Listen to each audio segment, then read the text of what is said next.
Picture this. It's the winter of 1741, and across the northern plains, the temperature has plummeted to 50 degrees below zero. Now, I want you to understand what that means. We're not talking about the kind of cold that makes you reach for an extra sweater. This is the kind of cold that kills. The kind of cold that turns your breath into ice crystals before it leaves your lungs. The kind of cold that makes steel brittle and wood crack like gunshots in the night. And in the middle of this frozen hell, Chief Tall Shadow of the Payegan Blackfoot is watching his people suffer in ways that shake his very faith. Inside the traditional tipis, children are coughing through smoke-filled nights while their grandparents' joints stiffen beyond any hope of healing. The smoke. Imagine trying to breathe inside a campfire. That's what winter meant for these families. The ancient lodge designs that had served their ancestors for generations were failing them when they needed shelter most. 3 infants died before the moon of popping trees ended. 3 babies who should have lived to see spring, gone because the very shelters meant to protect them couldn't keep out the killing cold. Now, Tall Shadow wasn't just any chief. At 45 winters old, he was known throughout the Blackfoot Nation for his strategic mind in both war and trade. This was a man who could read the movement of buffalo herds like we read a weather forecast. A leader who had negotiated peace treaties with enemies and orchestrated raids that brought prosperity to his people. But watching those infants die, that changed something in him. Despite his wife Morning Star's desperate warnings about the killing cold, Tall Shadow made a decision that his advisors thought bordered on madness. He announced he was embarking on a 4-day vision quest to the Sweetgrass Hills, in the dead of winter, alone. Think about that for a moment. We're talking about a man deliberately walking into a landscape that had already proven it could kill. No food, minimal clothing, just Tall Shadow, the frozen prairie, and whatever wisdom the spirits might choose to share with a man desperate enough to risk everything for his people's survival. By the 3rd night, nearly frozen and hallucinating from hunger, something extraordinary happened. Tall Shadow was lying in the snow, probably closer to death than life, when he began to observe how the wind behaved around him. He watched snow build up in perfect drifts around certain rocks while leaving bare ground behind others. And in that moment, through the haze of near-death experience, he understood something that would change everything. He understood the secret of wind itself. The revelation came to him not as a mystical vision, but as a series of practical innovations. 3 specific modifications that could transform their traditional lodges from smoke-filled death traps into havens of warmth. First, adjustable smoke flaps that could be positioned using lodge poles from inside the shelter, allowing families to fine-tune airflow without exposing themselves to the elements. Second, an inner lining that would create a dead air space for insulation, essentially turning each tipi into a double-walled fortress against the cold. And third, a steeper cone angle that would shed wind like a warrior's shield deflects arrows. When Tall Shadow staggered back to camp, frostbitten but alive, carrying these fever dreams of engineering innovation, even his most trusted advisors had their doubts. This was, after all, a man who had just spent 4 days hallucinating in sub-zero temperatures. But Tall Shadow had something that skeptics couldn't ignore. He had the backing of the Women's Beaver Bundle Society, the keepers of ancient construction knowledge. For 2 moons, working alongside these master builders, Tall Shadow constructed his prototype. The women of the Beaver Bundle Society knew secrets of hide preparation and structural engineering that had been passed down through generations. They understood which buffalo hides provided the best insulation, how to create seamless joints that wouldn't leak air, and the spiritual protocols that turned construction into ceremony. The first test came during a February blizzard, and what happened next was nothing short of miraculous. While neighboring lodges shook like leaves in the wind, their occupants huddled around smoky fires that provided more misery than warmth, Tall Shadow's family sat in comfort so perfect it seemed to defy the laws of nature. The air inside remained so clear that his wife Morning Star could do intricate beadwork by firelight without tears streaming down her face from smoke. The warmth was so evenly distributed that his grandson Little Otter played naked on thick buffalo robes, giggling and crawling around as if it were a summer day. But here's what really gets me about this story. This wasn't just about one family staying warm. This was about a moment when human ingenuity triumphed over nature's cruelest test. A moment when observation, experimentation, and traditional knowledge combined to create something revolutionary. The other families in the camp couldn't believe what they were seeing. Here was a lodge that seemed to mock the very winter that was killing their children. Word spread through the camp like wildfire. Chiefs from other bands started arriving, demanding to know how Tall Shadow had seemingly conquered the unconquerable. And that's when things got complicated. Because knowledge, especially life-saving knowledge, is power. And on the plains in 1741, power meant survival. But Tall Shadow faced a choice that would echo through generations. Should he freely share this innovation that could save countless lives, or should he protect it, using it as a strategic advantage for his own people? What he decided would spark what tribal elders later called the Lodge Wars, conflicts that Trabeland would reshape the balance of power across the northern plains and set in motion events that no one could have predicted. Because when you discover the secret to surviving winter itself, everyone wants that secret, and some are willing to kill for it. By summer of 1742, something strange was happening on the northern plains. Crow and Assiniboine spies had begun to notice that Blackfoot hunting parties were staying out longer in winter and returning with healthier horses and stronger warriors. This wasn't just gossip around the trading posts. This was intelligence that could mean the difference between victory and annihilation in the brutal mathematics of plains warfare. What these spies were witnessing was the beginning of what tribal elders would later call the Lodge Wars. And at the center of it all was Chief Tall Shadow's decision to initially share his revolutionary teepee design with only his inner circle. Think about the politics of this for a moment. Tall Shadow didn't announce his discovery to the world. Instead, he shared the innovation only with his Wolf Society brothers and their families. 23 lodges in total. These weren't just random families, mind you. The Wolf Society represented the elite warriors of the Blackfoot Nation, men who had proven themselves in battle and who commanded absolute loyalty. By creating this inner circle of knowledge, Tall Shadow had inadvertently transformed a construction technique into a weapon of war. The strategic advantage became apparent almost immediately. When Crow horse raiders, led by the famous warrior Broken Knife, attacked in December, they were expecting to find what they had always found.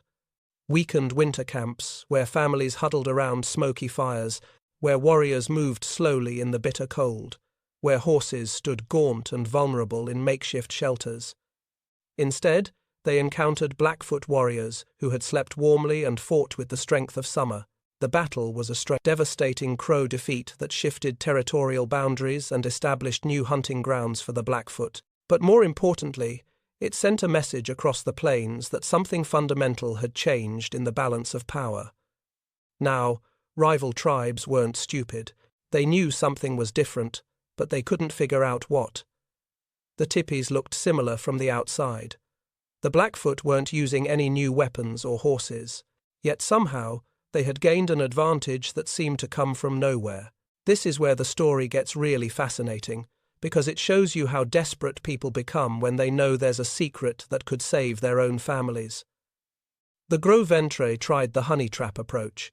They sent a beautiful woman named Sage Flower to marry into the tribe and learn the construction secrets. It was a classic espionage operation, the kind of thing that would make a modern intelligence agency proud. But here's the twist that nobody saw coming. Sage Flower genuinely fell in love with Tall Shadow's nephew and revealed the deception to her new husband. Love, it turns out, makes for terrible spycraft. The Assiniboine went the direct route.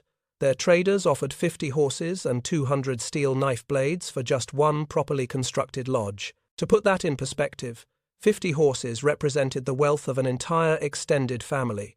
200 steel blades could outfit a war party that could dominate an entire region. This wasn't just commerce. This was an offer that should have been impossible to refuse. But Tall Shadow refused it. The Lakota tried the most brutal approach. A war party captured 2 Blackfoot women who were skilled in the new construction techniques. They tortured them for the information, forced them to build lodges under threat of death. But here's what the Lakota discovered. Without understanding the underlying principles, without knowing the mathematics of wind flow and the physics of thermal dynamics, they couldn't replicate the success. They had the construction techniques but not the knowledge system that made those techniques work. This is where Tall Shadow proved his genius extended beyond innovation to information warfare. He developed a knowledge protection system that would have impressed modern counterintelligence operations. False information was deliberately spread to confuse spies. Partial techniques were taught to allies, seeming complete but lacking crucial elements that rendered them useless. Most importantly, he established a sacred oath administered by the Horn Society that bound initiates with spiritual consequences for betrayal. You have to understand, this wasn't just about keeping a construction secret. This was about maintaining technological supremacy in a world where winter killed more people than warfare ever did. The tensions that had been building for 3 years finally exploded in the Battle of Wind River in 1745. A coalition of 5 tribes attempted to force the secret from the Blackfoot through sheer, overwhelming violence. For 3 days, they fought in a blizzard that should have made combat impossible. But here's where the true genius of Tall Shadow's innovation revealed itself. The improved tipis weren't just warmer and more comfortable, they were more portable. Blackfoot families could tear down their camps and relocate nightly, while their enemies froze in hastily erected traditional shelters that took hours to construct properly. Imagine trying to fight a war where your enemy can literally disappear into the storm every night and reappear somewhere else the next morning, while your own forces are trapped in inadequate shelters, losing men to frostbite and exposure. The battle's turning point came when something happened that illustrates the true human cost of this conflict. Tall Shadow's own son, Black Eagle, found himself facing his crow-beloved, White Swan, across the battlefield. Here was a young man, forced to choose between protecting his people's advantage and saving the woman he loved. Black Eagle made a compromise that would echo through generations. He chose to protect his people's knowledge, but sent White Swan away with enough information to save her immediate family. Not the complete system, but enough to keep the people he loved from freezing to death. It was an act of mercy that preserved love while maintaining strategic advantage. But it was also the beginning of the end of the Lodge Wars. Because knowledge, especially life-saving knowledge, has a way of wanting to be free. And by 1751, as another brutal winter killed hundreds across enemy tribes while Blackfoot children played in warm lodges, even Tall Shadow was beginning to question whether hoarding this innovation was the right choice. The Beaver Bundle women, led by his own sister Singing Crane, were about to force his hand. They had their own ideas about the sacred laws of reciprocity, and they were preparing to challenge a chief who had perhaps grown too comfortable with the power that secrets can bring. The Beaver Bundle women had had enough. Led by Tall Shadow's own sister, Singing Crane, these keepers of ancient construction knowledge convinced the chief that hoarding the teepee innovation violated the most sacred laws of reciprocity. The final straw came during the harsh winter of 1751, when hundreds died across enemy tribes, while Blackfoot children played comfortably in their warm lodges. Picture Singing Crane confronting her brother. This wasn't just a political challenge, this was a spiritual intervention. The Beaver Bundle women held responsibility for maintaining the balance between the human and natural worlds. In their view, Tall Shadow had disrupted that balance by keeping life-saving knowledge to himself while watching other tribes suffer. The confrontation forced Tall Shadow to make perhaps the most important decision of his life. He called for the Great Council of 1752, to be held at the confluence of the Milk and Missouri rivers during the Moon of Falling Leaves. Now, understand what this meant. Tall Shadow was inviting 43 chiefs from tribes that had been at war with each other for generations to gather under a sacred Calumet truce. This was like calling together every major world leader during the height of the Cold War and asking them to sit around a campfire and share state secrets. The demonstration Tall Shadow planned was nothing short of brilliant. Rather than simply talking about his innovation, he decided to prove it through direct experience. At dawn on the first day of the council, he erected 2 lodges side by side, one traditional, one improved. Then he invited the visiting delegates to spend time in each lodge as the day progressed from frost to heat to evening chill. Imagine being one of those chiefs, walking from a teepee where your breath formed clouds, and smoke stung your eyes into a lodge, where the air was so clear and warm you could have been sitting in late spring. The contrast was undeniable, immediate, and absolutely convincing. But Tall Shadow didn't stop with just demonstration. He shared the mathematical precision behind the innovation, the 15-degree angle adjustment that created optimal airflow, the overlapping buffalo hide technique that eliminated all drafts, the counterintuitive principle that a taller lodge actually stayed warmer than a squat one. This is where you can see the true genius of what happened at that council. Tall Shadow wasn't just giving away his secret. He was conducting what we would recognize today as a masterclass in engineering education. He was teaching principles, not just techniques. Rather than simply sharing the knowledge freely, Tall Shadow negotiated individual treaties with each tribe. Different tribes offered different payments for the information. The Cheyenne shared their sacred tobacco seeds, which would prove crucial for trade relationships.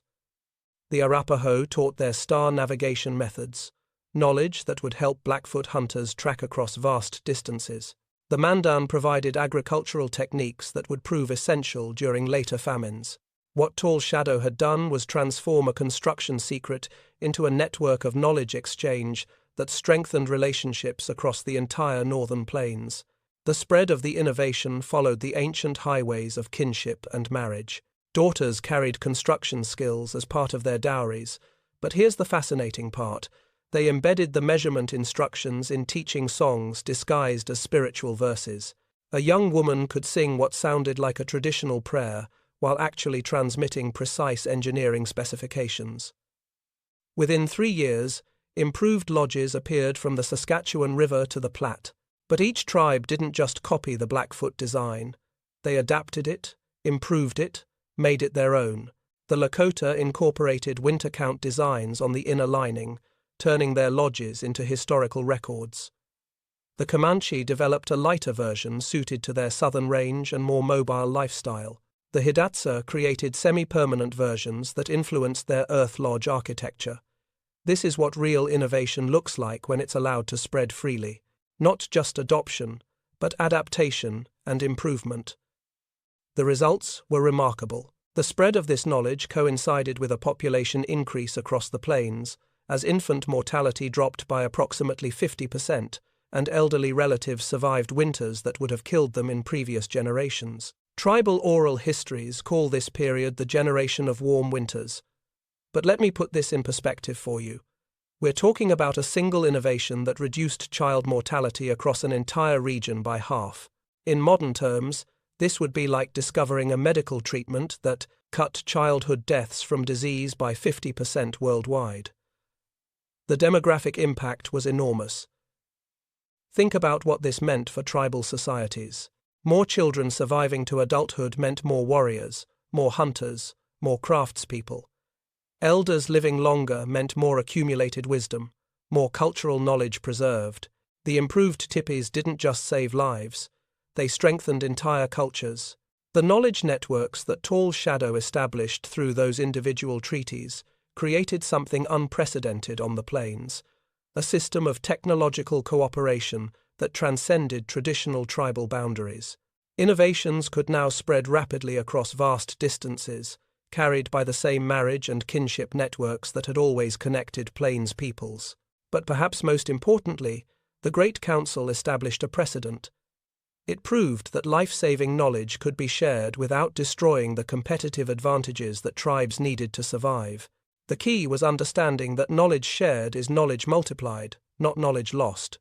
By the 1770s, when French and British traders began arriving in larger numbers, they found indigenous architecture that outperformed their own wooden structures. Hudson's Bay Company records describe tipis that remained temperate as April during January blizzards that killed European horses in barns. The irony was delicious. European colonizers arriving with their superior technology, only to discover that the people they considered primitive had already solved problems that European engineers were still struggling with. But Tall Shadow, now an elder statesman at 79 years old, understood that knowledge preservation required more than just sharing techniques. He established teaching lodges where young people learned not just construction methods but the observation and experimentation approaches that had created the innovation in the first place. He was planting seeds of scientific thinking that would flourish generations later, ensuring that the spirit of innovation would survive even if the specific techniques were lost. What none of them could have predicted was how quickly that knowledge would be threatened by forces they couldn't have imagined. The reservation system was coming, and with it, policies that would brand their superior technology as primitive, while forcing them to adopt inferior European alternatives. The greatest irony was yet to come. The bitter irony of history was about to reveal itself in the most devastating way possible. The 1870s brought reservation policies that banned tipis as primitive, while native families watched white settlers freeze in poorly built cabins. Think about that for a moment. Government agents were literally forcing people to abandon superior technology in favor of inferior alternatives, all in the name of civilization. Standing Rock elder Mary Crow Feather called this the upside-down time, when proven technology was abandoned for buildings that couldn't even keep their occupants alive through a normal winter. Families who had mastered the art of staying warm in 50 below weather were now crammed into wooden structures that leaked heat like sieves and filled with smoke from poorly designed chimneys. But here's what the government agents didn't understand. You can ban the tipis, but you can't ban the knowledge. The innovation that Chief Tall Shadow had shared at the Great Council of 1752 had become part of the cultural DNA of Plains peoples. It went underground, but it never disappeared. The knowledge survived in the most ingenious ways. Seemingly innocent sewing circles became clandestine engineering schools. Decorative patterns on clothing and beadwork encoded angle measurements and construction sequences. A quilt that looked like traditional art might actually contain precise instructions for optimal smoke flap positioning. A beaded belt could carry the mathematical ratios needed for proper cone angles. Grandmothers teaching their granddaughters to sew were actually transmitting advanced architectural principles disguised as traditional crafts. The knowledge was hidden in plain sight, preserved within the very cultural practices that government policies were trying to eliminate. For nearly a century, the innovation lived in this shadow world. Families remembered fragments, elders whispered stories. Children learned traditional songs that contained more than anyone realized. Then, in 1973, something extraordinary happened. Dr. Jennifer Shadow Walker, an MIT-trained architect and Tall Shadow's great-great-granddaughter, began publishing academic papers that proved traditional improved tipis exceeded modern building standards for energy efficiency. Imagine the shock in architectural circles when this young native woman demonstrated that her ancestors had solved problems that modern engineers were still struggling with. She used computer modeling and thermal imaging to prove what tribal elders had known for centuries, that properly constructed traditional lodges were among the most energy-efficient structures ever designed. Her research sparked what became known as the indigenous architecture renaissance. Suddenly, universities were inviting tribal elders to lecture on sustainable design. The same grandmothers who had preserved construction knowledge through sewing circles found themselves consulting with NASA engineers, studying indigenous aerodynamics. The U.S. military began adapting teepee principles for Arctic shelters, after discovering that traditional designs outperformed their most advanced cold weather equipment. Climate scientists recognized that Chief Tall Shadow's 8-year experiment in the 1740s had created sustainable architecture principles 2 centuries before the term sustainable architecture even existed. Today, the Blackfeet Nation runs the Tall Shadow Institute, where the convergence of ancient wisdom and modern science continues to yield innovations. Engineers study wind flow patterns that Tall Shadow observed during his vision quest. Materials scientists analyze traditional hide preparation techniques that created insulation properties modern synthetics still can't match. But perhaps the most powerful validation comes from the annual Tipis Village gathering, where 5,000 people live for 2 weeks in traditional lodges. Participants include everyone from Silicon Valley tech executives to European architects to climate researchers from around the world. They come seeking the same thing Tall Shadow discovered during that desperate winter of 1741. The secret of living in harmony with forces that seem impossible to control. The gathering begins each year with a construction ceremony where elders still recite Tall Shadow's words. The wind teaches, the snow instructs, and wisdom lives in the space between the buffalo hide and the winter storm. Those words carry more weight now than they did even in Tall Shadow's time, because we live in an era when sustainable technology isn't just culturally important, it's essential for survival. Climate change has made energy efficiency a global emergency, and the solutions that indigenous peoples developed centuries ago are now recognized as crucial for our collective future. But there's something even more profound in this story. Tall Shadow's innovation succeeded not because he hoarded it, but because he ultimately chose to share it. The knowledge that saved his family became truly powerful only when it became knowledge that could save everyone. The Lodge Wars taught us that secrets create temporary advantages, but shared knowledge creates lasting strength.